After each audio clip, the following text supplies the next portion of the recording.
देश में हो रहे लोकसभा के चुनाव के बीच एक बार फिर से पड़ोसी नहीं बदले जाते की कहावत तो फिर सटीक हुई और सपोले को जितना मर्जी दूध पिलाए वो डंक मारने से बाज नहीं आता।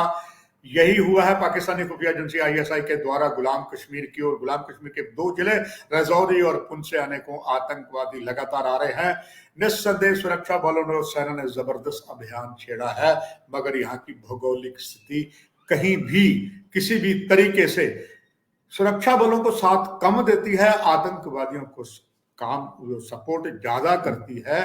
और अब आतंकवादियों की हालत ये हो गई है, जो गुलाम कश्मीर सीमा पार से मुजफ्फराबाद से कुछ क्षेत्रों से वह आतंकवादी कैंपों से प्रशिक्षित होकर निकले, राजौरी पहुंचे, पुंछ पहुंचे, पहाड़ी जिलों से आगे होते हुए जिला उधमपुर, रियासी, बसंतगढ़ में आ पहुंचे और वहां उन्होंने ठिकाना बनाया।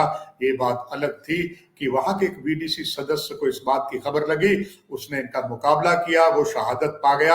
आतंकवादी ज्यादा थे, उससे बहुत ज्यादा अलर्ट सुरक्षा बल हुई है, मगर वो काम नहीं कर पाई जो आतंकवादियों को वही धाराशायी कर देती, उनका वहां काम तमाम करती। कोई किसी भी तरीके से सेना को दोष नहीं दिया जा सकता। यहाँ की जैसे आपको अभी बताया भौगोलिक परिस्थिति पूरी तरह से जो है वो इन आतंकवादियों के पाक परस्त आतंकवादियों के पक्ष में है। वहां से निकलते जरूर पता लग गया है। ये उधमपुर से होते हुए कठुआ के पहाड़ी क्षेत्र, जिसका एक हिस्सा भद्रवा की ओर मिलता है, दूसरा हिस्सा देवभूमि हिमाचल की तरफ से मिलता है और ये आगे और निकल जाता है। यहाँ आतंकवादी बनी बसोली पहाड़ी क्षेत्र है, वहां पहुंच गए हैं। अलग अलग एजेंसियों के बहुत भरोसेमंद सूत्रों पर अगर विश्वास करते हैं तो इनकी संख्या जो है कोई 8 बता रहा है, कोई 10 बता रहा है। यही हमारे देश का दुर्भाग्य है कि हमारी सुरक्षा एजेंसियों की अलग अलग जो बात होती है, यहाँ तक कि उत्तरी कमान की 16वीं कोर के पीछे रहे चीफ तो ये भी कह गए मुझे कोई पता नहीं कि कितने आतंकवादी हैं। उन्होंने क्यों कह दिया वो बेहतर जाने, मगर वहां से यहां से उनका ट्रांसफर कहीं और हो गया है। मगर बहुत सी बातें प्रश्न चिन्ह खड़ी हो गई है। जिस तरीके से राजौरी में आतंकवादी दंदनाए और वहां पर सुरक्षा सेना ने कुछ लोगों को पकड़ा, हिरासत में रखा, कुछ ऐसा हो गया 3 वहां के युवक जो है मारे गए पुंछ के, और उसके बाद त्राहिमाम मगर रक्षा मंत्री ने देखा जो हालत खराब थे, पूरा ही ब्रिगेड बदल दिया गया। इंक्वायरी चल रही है, मगर अब जो नया ब्रिगेड आया है इस पूरे इलाके में स्थिति उससे भी बाहर है।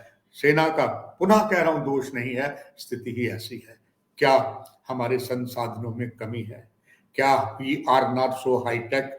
और ये भी कहा गया है कि यहाँ बहुत सी पहाड़ी सुरंगें बनी हुई है अंदर ही अंदर से, और अब तो ये भी संदेह जाने लगा कहीं ये जो सुरंगें बनी हैं बीच बीच से, ये कहीं गुलाम कश्मीर सीमा के उस पार से हमारे भारतीय क्षेत्र में आते हुए आगे तो नहीं। हमारे पास we do not have any such news और any such according to the sources, कोई हमारे पास ऐसी चीजें हैं जो पता लगा सके नीचे नीचे से टनल तो नहीं बन रही, लेकिन दूर तक तो नहीं जा रही है अभी। तो ये बड़ा हमारे देश का सौभाग्य है, खास करके जम्मू कश्मीर की 2 लोकसभा की सीटों पर एक और दोनों ज्यादा भारत पाक अंतरराष्ट्रीय सीमा पर पड़ती हैं, और उसमें पूरा कठुआ जिला पड़ता है, सांबा जिला पड़ता है, जम्मू जिला पड़ता है, और इसके बाद ये दोनों लोकसभा की सीटें अलग अलग हैं। और यहाँ पर काफी चौकसी रही है, जग जाहिर है जब जब भी यहाँ पर चुनाव हुए, चाहे विधानसभा के चाहे लोकसभा के।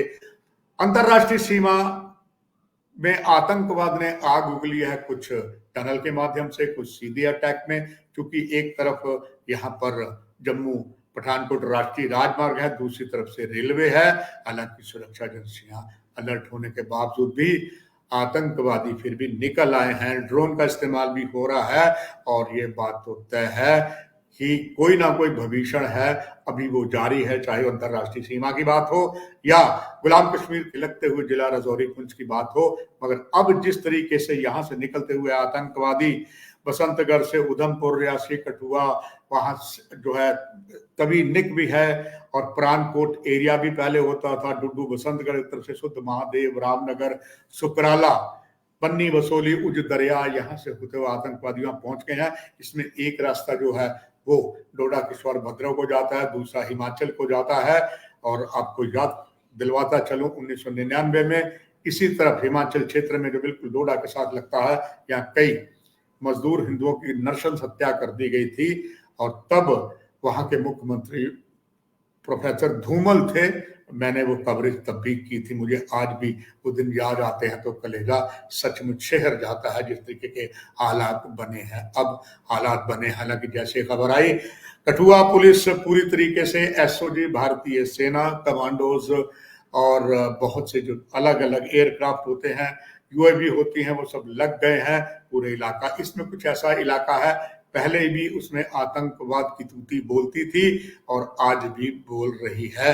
ये प्रमाण यही कर रहा है कि जारी लोकसभा के चुनाव से पहले, चाहे फेज 1 और फेज 2 चुनाव जम्मू डिवीजन की 2 सीटों पर हो गया है। अब प्रश्न चिन्ह ये भी आने लगा है कि जो एक नई सीट जो है, जिसको कुछ हिस्से दक्षिण कश्मीर के और कुछ जम्मू डिवीजन के रजौरी पुंछ के लाए गए, उनको मिलाकर एक लोकसभा की सीट जो पहले केवल साउथ कश्मीर की होती थी, वो जम्मू से जोड़ दिया गया। उसमें बहुत से प्रश्न उड़े हैं, आए हैं, और उसमें जिन्होंने प्रश्न लगाए हैं उसमें लंबे समय तक कांग्रेस में 4 दशकों से ज्यादा रहे जम्मू कश्मीर के पूर्व मुख्यमंत्री, राज्यसभा में विपक्ष के नेता गुलाम नबी आजाद, जिन्होंने कांग्रेस को छोड़कर 40-50 साल के बीच कांग्रेस में रहे, अब उन्होंने अपनी पार्टी बना ली। उन्होंने भी प्रश्न चिन्ह खड़ा किया कि डिलिमिटेशन जो किया है, क्यों किया है, इसके पीछे मकसद क्या है। बहुत सी बातें हैं जो इस बात को प्रमाण कर रही हैं कि बहुत सी गलतियां जो हुई हैं, तो कह सकते हैं कि वो कहावत जो है,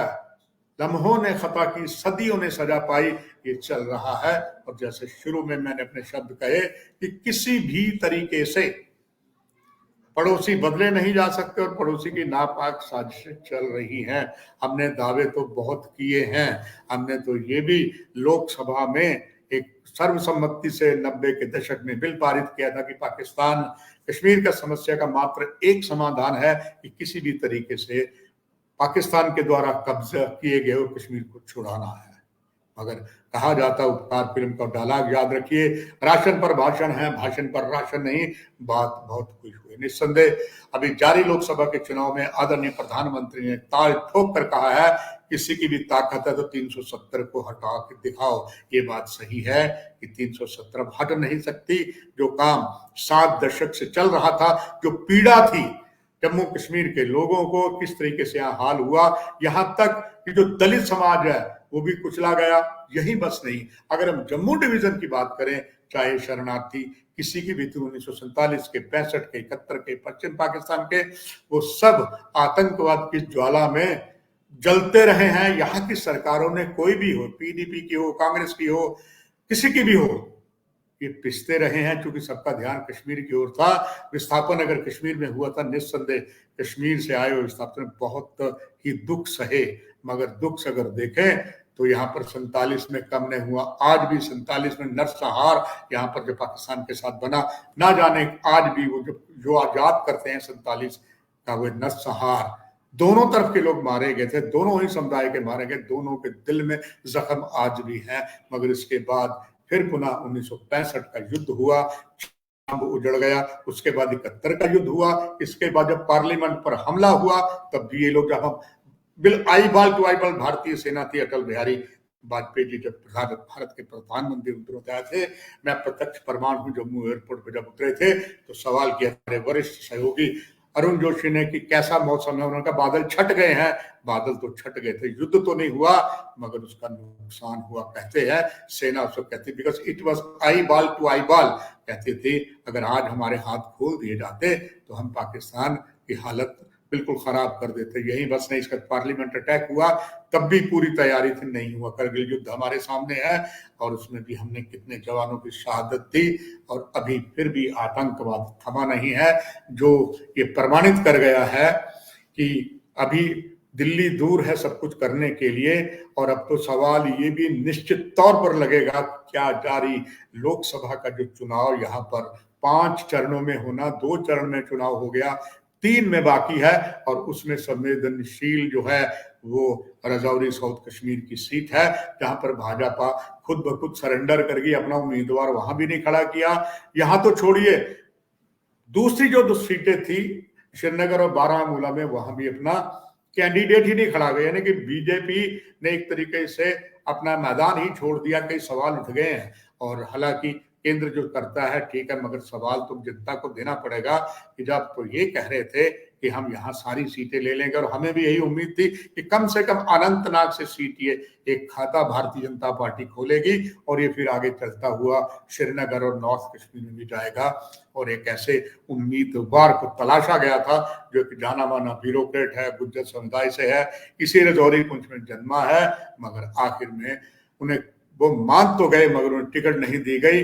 और ये एक तरीके का प्रश्न चिन्ह है। और ये लगता है अगर यहाँ टिकट दी जाती है उन्हें तो काया पलट सकती, बहुत सी बातें हैं जो मैं आपको अगले कार्यक्रम में निश्चित तौर पर बताऊंगा। आपको पुनः ये वही अपना वचन निभाते हुए कि ना काहूं से दोस्ती ना काहूं से बैर, जो यथार्थ पिछले लगभग 3.5 दशकों से ज्यादा कर रहा हूं इलेक्ट्रॉनिक और प्रिंट मीडिया में, कभी मीडिया में भी करता रहूंगा। फिलहाल दर्शकों, यहीं पर ही इस कार्यक्रम की समाप्ति है। नमस्कार।